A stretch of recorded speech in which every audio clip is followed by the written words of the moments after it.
Hey, what's going on, guys, and welcome back to another episode in my Football Manager series. This is episode number 16, and today we are beginning a brand new season of FM as Season 3 gets underway at the Den with our first Championship game. There's also a look at pre-season, what happened around the world over the summer, and of course the transfer special as well. Let's get to that first. So the new season has begun. I am super excited for it. I hope you guys are as well. I just love the season openers in Football Manager. And to start off with transfer special is always fun as well. Now, to let you know what's been going on there with our club, as you can see on the right, there's already one big departure, which I'll discuss in a moment. But lots of players have left on free transfers and been released as well. As you can see, there are a couple of noteworthy players. Liam Rosenior, who was here last year, has decided to retire. And also Stephen Quinn, we decided to let go and not offer him a contract extension. He's been picked up by AFC Wimbledon. And Najim Abdu, Jim Abdu, has also left the club after such a long time. And I was going to let him go, but he wouldn't listen to contract talks. I was going to give him a new deal, but he wouldn't listen to it. And I think he wants to retire and just become a coach now. He spent the last 2 years out on loan in League One with Wimbledon and Wycombe Wanderers respectively. And I wanted to keep him here so I could give him his testimonial game, but unfortunately he was just not interested. He don't want to stay, so Abdu's gone. I think he's probably going to go ahead and become a coach. So a fan's favourite, Jimmy Abdu, will never forget the goal against Leeds all those years ago. But yeah, Abdu is off, and that ends what has been an amazing career at the Den. Now, as for the departures then, as you can see, we've lost two of our goalkeepers. One is Tom King, who went to Burton Albion for a very cheap 7.5k, but I wasn't really bothered. He was going to get released anyway, so I'll get a few grand for him, why not? And also the noteworthy departure, the only other one, was the biggest sale the club has ever made. Jordan Archer has gone to Derby County for £4.8 million, and this was just an absolutely gutting blow. If you follow me on Twitter, you would have seen it last night, but as I discussed in a previous episode, he had a minimum fee release clause in his contract of £4.8 million for domestic clubs in higher division. I tried to offer him a new deal, but it's safe to say we couldn't offer him the sort of wages he's now on at Pride Park. He was on £8 a week here, now he's on 43.5k a week. Jordan, we are going to miss you so much. Absolutely love Archer, but go and get that bread, son. You deserve it. So Archer's gone. We're gutted. He's been such a great goalkeeper for us. We've seen him get his first few caps for Scotland as well, but he deserves to be in the Premier League. He deserves that sort of salary. So Archer's gone. It's a club record sale, so I'm pleased enough with the money we got, but it was still gutting to lose our number one because we had no plans to sell him, and unfortunately once the release clause was activated, it was out of my hands. Unfortunately, we only got 20% of that fee because that's all the board would allow the money to be retained, just 20% of it. So we didn't get much money for him despite almost £5 million coming into the club, but we have made some new signings, and let's dive into it then. So new arrivals are here. Let's go through them one by one. And there's not actually that many new signings to show you heading into Season 3, but you'll be very surprised to know I bought more players for transfer fees than made free signings. I know, it's crazy, right? But anyway, we'll start off with this guy then. Jay Fulton is in from Swansea for £600,000, and I've got to say I'm really happy with this deal as well.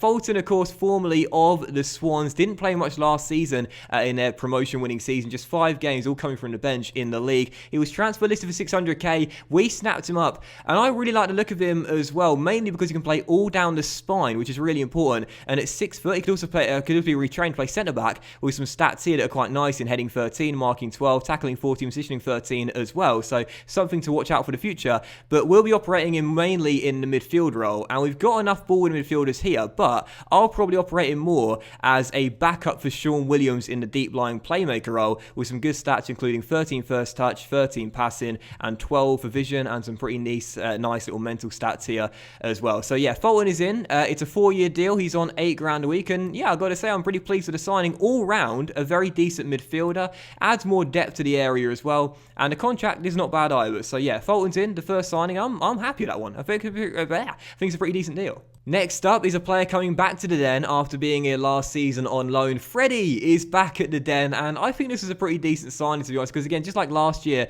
we're only paying his wages, and it's not all of his wages, just 1.6k a week, no monthly fee, and Woodman in for a year. Either he becomes our number one this year in the absence of Archer, or he's a backup goalkeeper for a new goalkeeper I've signed. And Freddie last season, despite the howler against Reading, as you can see, actually played about a third or actually almost a half of our league games. and wasn't that bad, picking up 7 clean sheets in 18 games. So Woodman is back for a year. After the sale of Archer, I did inquire about trying to buy him permanently, and Newcastle said, yeah, £25 million, please. And I was like, we can't really afford that, so we'll just take him on loan again then. So Woodman is back on loan for a year. And again, last year he was okay. He's back on loan, and I hope one day we can turn this loan deal into a permanent one, because I do like the kid. And yeah, Woodman is back. Where he's number 1 this year, not entirely sure, but he's back and I'm pleased. And he'll be battling for the goalkeeping position with the guy who we've just given the number 1 jersey to. It's a new signing for our goalkeeper role, and it's George Long, who has come in from Portsmouth for a pretty cheap fee of just 325 grand. Now, I remember when this young kid burst onto the scene at Sheffield United and broke into the first team at Bramwell Lane, and I've got to say, I was surprised that they let him go on a free transfer in the game, because he's not a bad goalkeeper at all. And Portsmouth snapped him up last year. He did okay in League One, and I saw he was available, so I thought, why not go for him? He's got some pretty decent stats. He's no Jordan Archer, but I like the look of some of these attributes here, including 17 kicking. Gotta love that for a goalkeeper who likes to play out from the back. 13 one-on-ones, 14 reflexes, not bad either. Really, his goalkeeping stats are really nicely balanced. Positioning's only 12. That will need to be trained. Am I training that now? Yes, we are. And hopefully that can improve. But yeah, I have to say, I'm pretty pleased with this signing. It's a cheap deal. And again, he's nowhere near as good as Archer, but he's only 25. He'll turn 26 in November. He's got a long way to go in his career. Goalkeepers tend to peak in their late 20s to early 30s, and he's only on 6.5k a week. That's less than Archer on a 4-year deal, and his minimum fee release clause is a lot higher than Archer's as well. So he turns out to be great. We'll get a lot more money. So yeah, Long is in. He's our number 1 for this year, and I got to say, I think that's a pretty decent deal there. I'd much rather have kept Archer, but as a replacement, I think he'll do all right. So next up, and it is Charlie Mulgrew, the only free transfer I made, and he has come to the Den from recently relegated Blackburn after being released, and I have to say I'm pretty pleased with this signing. Now, he's going to turn 34 in March, so he's not got that much left in him, but he's on a 2-year deal here, and whilst physically he's not very good, to say the very least, I really like these mentals, and I have to say, technically, this guy has definitely got it. Now, he's a centre-back by trade, but can also play on the left-hand side, and also all through the left side and down the middle as well, and he's technically just a sublime player. When you look at some of these stats here, he looks absolutely brilliant from set pieces too. We don't really have a set piece wizard. This guy could be the one. 17 corners, penalty taken 17 as well, free kicks 18 too, and again, as a ball playing centre back, he looks really, really decent despite the horrible physicals. So Mulgrew's in on a 2-year deal, and on 4.2k a week, that's not bad, and on a free transfer, I'll certainly take it. So Mulgrew, our penultimate signing, and the only free transfer, believe it or not, and looks pretty decent. I'll take him. And the 5th and final signing we are going to move on to is not one to get too excited about, but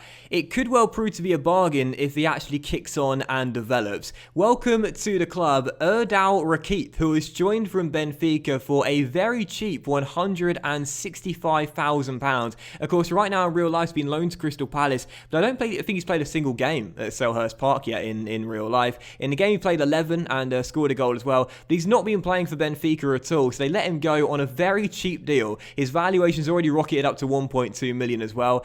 And I got to say, if this kid really does kick on and develop, he could prove to be worth quite a bit of money for the Lions in the future. I guess we'll have to wait and see. His stats, as you can see, aren't too bad. They're pretty nicely balanced. 14 for dribbling, 13 for first touch, 13 for passing, 14 technique as well. And that's really showing the profile, so you can see the highlight there for his roles. And if he does play in the deep line playmaker, which he probably will when Williams isn't playing, mentally he's not bad either, and physically he's not terrible. And again, I don't know just how good this guy could get, but he's already a good player for most Sky Bet Championship sides, potentially a leading Sky Bet Championship central midfielder in the future, but I think he could progress and get even better than that. I really do. I think this guy's got some decent stats, and again, he's only 23 years old, so plenty of time for him to kick on, but he needs to kick on, and hopefully he will, and hopefully we can make some money on the guy. So Rakip is in, and that is that for our 5 signings. So yeah, not too much to get excited about, but the fact we actually spent some money is a real surprise. In fact, did we spend over $1 million this year?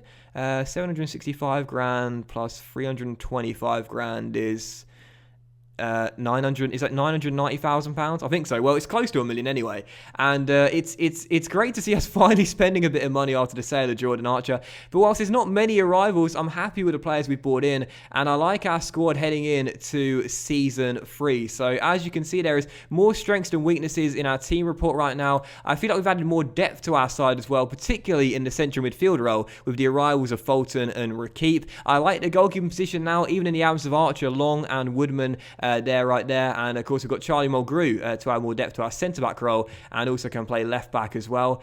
Yeah, you know, I'm happy with the business we've done in the summer. And like I said at the end of season 2, we don't have the sort of money that the other clubs do. So we've got to make sure that we make our pennies count. And I think we have. I definitely think we have. I like the side we got heading into season 3. And as you can see, our balance has never been healthier at £14 million. And there's still a little bit of money to work with. And we might make one or two more signings before the window slams shut as well.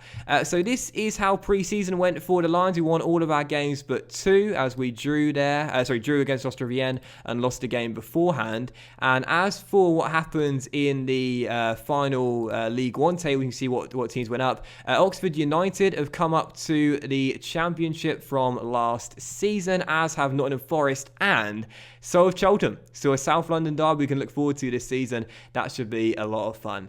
What else did I want to show you? Oh yeah, the Champions League, who won that? Now in season 1, that was won by Manchester City, and last season that was won by Arsenal, as they won by beating...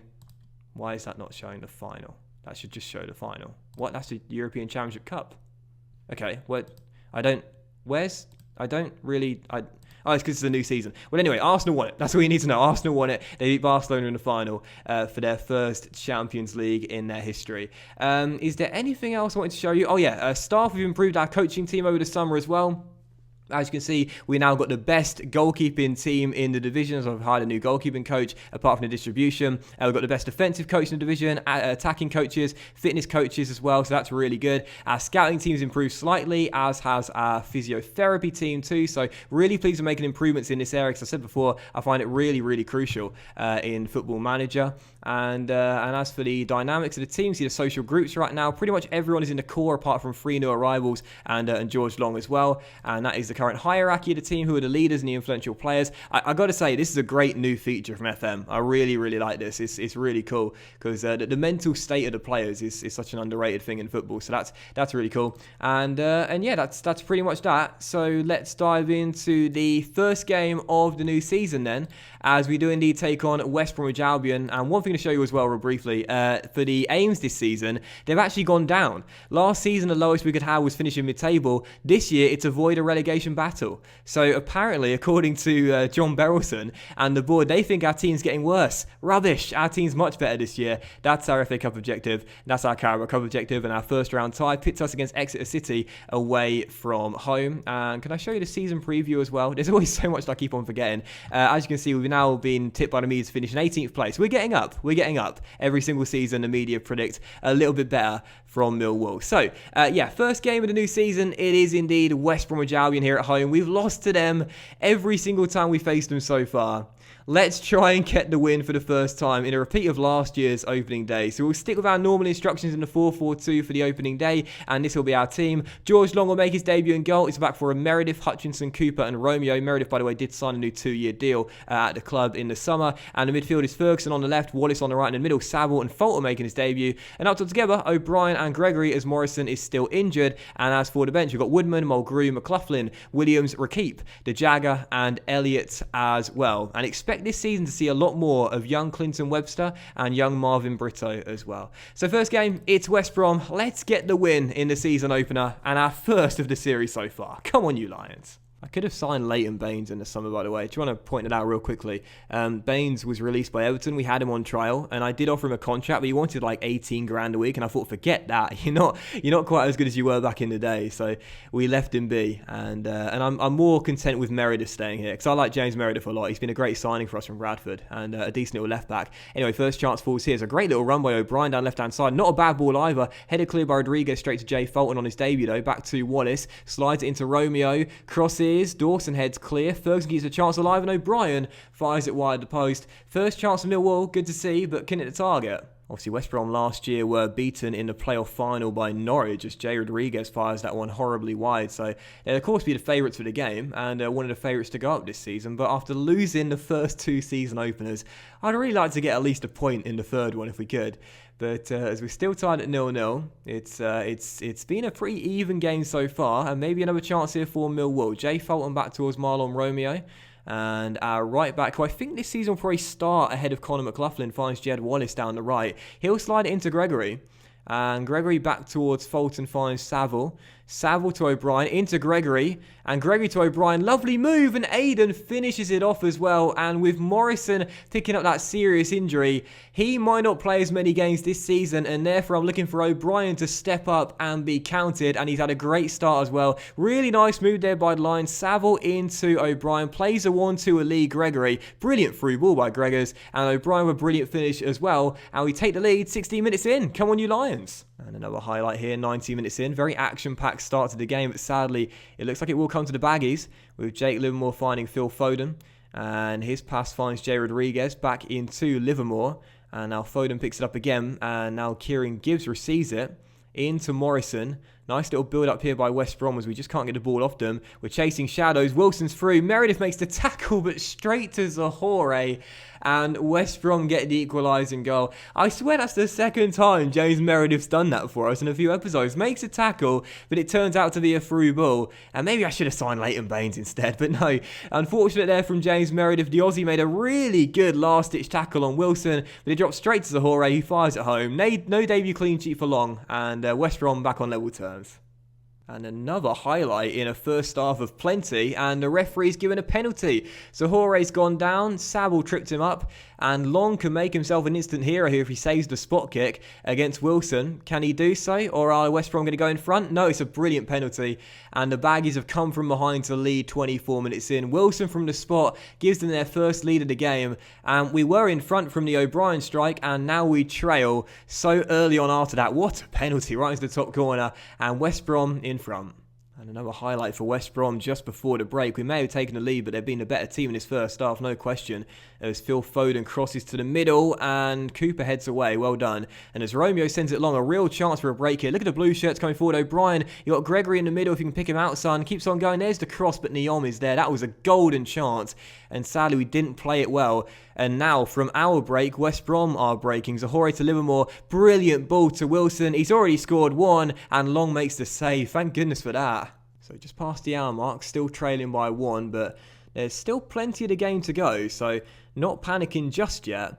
But if we get a chance, we're going to have to take it, because I can see West Brom scoring again, so I'd like to see us get the equaliser before then if we could.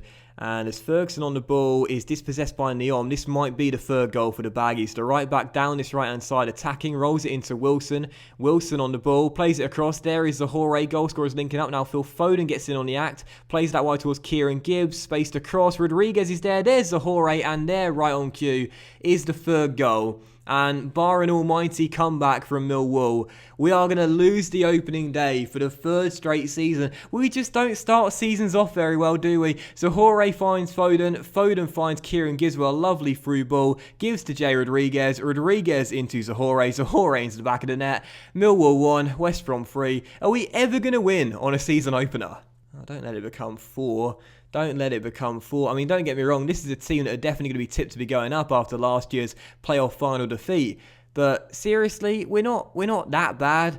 We don't want to lose the game 4-1 from a winning position. This is all too familiar. Neom, what a brilliant cross. Rodriguez should have made it 4. I feel like even though we're making steps forward year after year, we're still far off where we need to be if we are to compete for a playoff place. And as Saville has picked up his second yellow card, he is off with 22 minutes to go. George Saville has no discipline whatsoever in this series, I'm telling you. And we're now down to 10 men to make matters worse. I've made 2 changes. Oh no, they've not gone through. That's good then. So what I'll do is I'll take off O'Brien. We'll keep Gregors on as a defensive forward. And we'll bring on Sean Williams. And we'll swap those 2 roles around. We'll take off Wallace for the Jagger. Not that it's going to matter now. Down to 10 men, trailing by 2. We hate the season openers. We always lose. It's always terrible. We just don't have the money.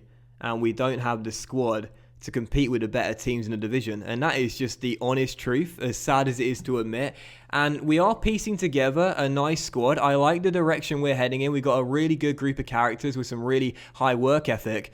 But we just don't have the ability yet. And as Jay Rodriguez is through, Hutchinson makes a really important tackle and gets it clear.